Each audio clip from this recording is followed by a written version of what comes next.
What's going on, YouTube fam? This your boy Tony 2 times, and we back with another episode of Hood Tales, man. Before I start, be sure to tap that like button. Definitely watch this video to the end to hear the full story and all the details in the case. For the day one fam, y'all already know it's all love. Thanks for tuning back into another episode. If you're new to the channel and you feeling the content, feel free to subscribe. Definitely hit that notification bell so you can be notified every time we drop a new video. Definitely share the channel with your peoples. Everybody is welcome. Let's get right into the story. As a man, when you first find out you have a child on the way, most of us might hope for a little boy, a little mini-me, so you can instill things in him you wish you had learned sooner in life. Put him in sports, teach him about girls, just build that strong father and son bond. But sometimes life writes his own book, and your chapter might be like, nah, the Most High will bless you with a little girl. For most men, at that point, we are still very excited, maybe a little nervous, because now the narrative changes.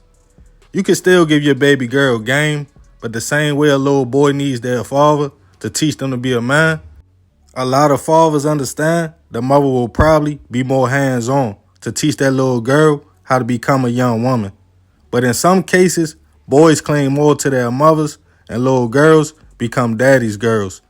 Raising a girl can be different though, especially for a father. You try to understand your baby girl, and as she gets older, navigate through her growing pains with her. But around about them teenage years, that double standard usually starts kicking in. Dating. For a man that has a son, it's easy to put him on game about women, because now you are speaking from experience. And in a lot of cases, that's exactly why we hope for sons, because we can raise them from our experiences. But when your little girl goes out here, starts expressing herself to boys or growing into a young lady, for some fathers, it's a blind spot and something we dread. Because if you was on a certain type time as a teen, now every boy she brings around, you will think they on that same type of time or had them intentions. That's when I gotta protect my baby girl at all costs feelings come up.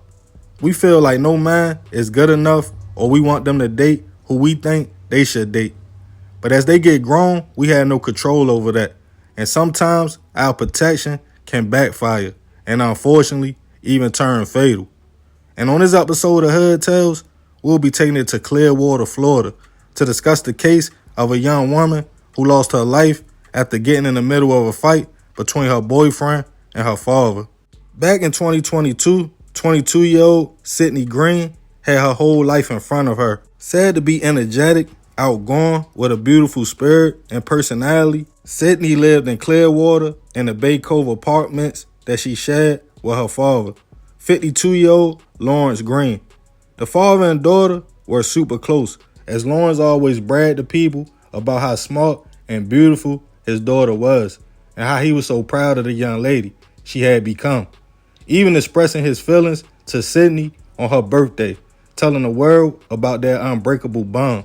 And the young lady felt the same way about her father. But as most young women do, Sydney also had a personal life away from home, where she spent times with friends and a significant other she was seeing since high school, a young man named Kyle. By 2022, the young couple had been on and off for about 4 years, but always seemed to find their way back to each other, leading to them being in a committed relationship around about this time. Lawrence and Kyle were cordial, but really didn't see eye to eye. It wasn't any serious issues, just a few disagreements, and of course for Lawrence, knowing Kyle was dating his baby girl. But up to that point, things were cool between the men.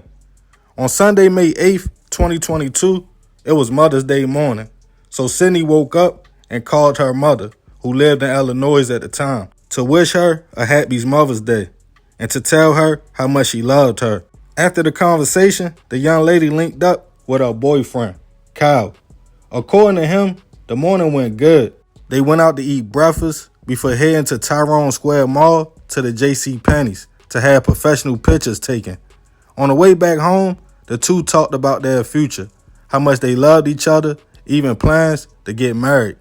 Kyle's mother was supposed to come pick both him and Sydney up later that evening to go out to eat, but it wouldn't be until about 7 p.m. Still midday and wanting to kill time, the couple decided to head to Sydney's house to catch a little nap. After being out early, they dozed off in her room, but not long after, both of them were waken up by Lawrence, who was upset and yelling about Kyle being in the house. He asked Sydney, like, what he doing here, before telling her she had 3 minutes to get him out. The young lady, torn between the love of her life and her father, refused and tried to calm down the situation. But the men were having words back and forth until Kyle walked outside, followed by Lawrence and Sydney. As the men kept going back and forth, it eventually went to blows and a full-fledged fight. As Kyle was hitting the older man, Sydney yelled for both of them to stop. They were about to square back up before she jumped in between her father and boyfriend, before then jumping back and telling both men, I think y'all punched me in the stomach. But the blow wasn't a fist. Her father, Lawrence, had grabbed a kitchen knife before going outside and was trying to slice Kyle, but instead stabbed Sydney in the stomach. Realizing what had happened, both men frantically called for help. As Lawrence held his daughter, who was now on the ground, neighbors who saw the commotion ran over. One woman attempted to give Sydney CPR, as the young lady was in and out of consciousness at the time. Others called the police and ambulance. They responded to the scene and rushed the young lady to the hospital, as witnesses told police what happened. After hearing about the fight, both Lawrence and Kyle were taken into custody and held in holding cells right next to each other. But now calm, both men only had one thing in mind: how was Sydney doing? Later that night, a CO walked out and put his head down, telling both father and boyfriend Sydney, unfortunately, passed away from her injuries. Kyle was in shock as Lawrence yelled to him, "It was all your fault. Now my daughter is gone."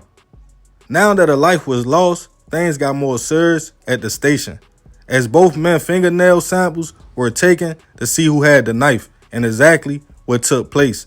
It was determined Lawrence was trying to get Kyle with the blade, but instead injured his baby girl as she stepped in between the men. Kyle was released, and Lawrence was charged with manslaughter on his own daughter. As Sydney's mother got the news, she was devastated. She had just talked to her daughter early that morning.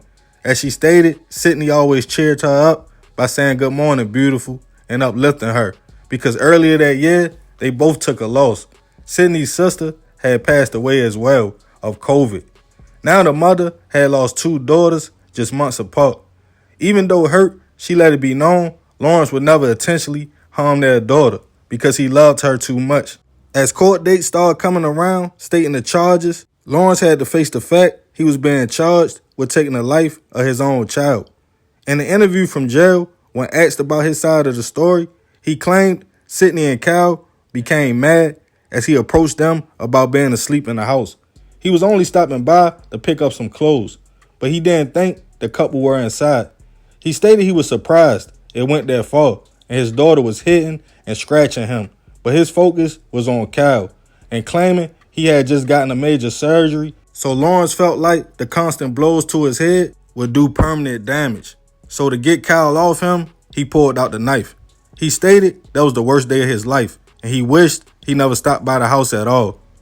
Kyle told his side of the story, claiming it was a perfect day until the couple was woke up by Lawrence punching him in the face and cussing. Kyle said he respected the man's wishes to leave the house, even though Sydney told him he could stay. But then he stated Lawrence wouldn't let him peacefully leave and kept pressing the issues. He stated even after a brief altercation, he tried to bop off until his mother pulled up to take the couple to dinner.